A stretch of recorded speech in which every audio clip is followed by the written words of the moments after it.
Ինչպես արդեն տեղեկացրել ենք, երեկ Մոսկվայում տեղի է ունեցել Հայաստանի Հանրապետության վաստակավոր արտիստ Արման Հովհաննիսյանի մենահամերգը, որի ժամանակ ելույթ են ունեցել մի շարք հայտնիներ՝ Ռուբեն Մաթևոսյանը, Սարո Թովմասյանը, Արմեն Չիկը, Լիլիթ Հովհաննիսյանը, Հարութ Փամբուկչյանը, Ռուսաստանաբնակ Հայդի Մահարդար Գոհար Ավետիսյանը և այլք։ Արման Հովհաննիսյանը մինչ մենահամերգը նաև սիրված արտիստների հետ հոլովակներով է կիսվել։ Երբ լեգենդներն են կողքիդ, հոլովակին կից նշել էր երգիչը։ Իսկ մենք առաջարկում ենք դիտել ինչպես այդ հոլովակն, այնպես էլ մի քանի այլ կադրեր մենահամերգի ընթացքից։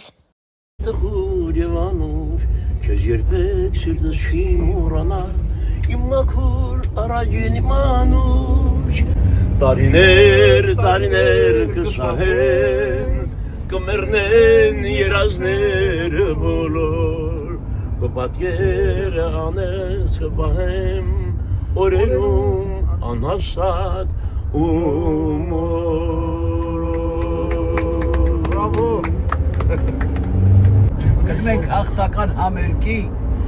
սկզբին և ավարտին վկա լինելու, ոգևորությունը գիտակցելու։ Տարիներ կշահեն, կմեռնեն երազները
Իմ ակուր առաջին իմ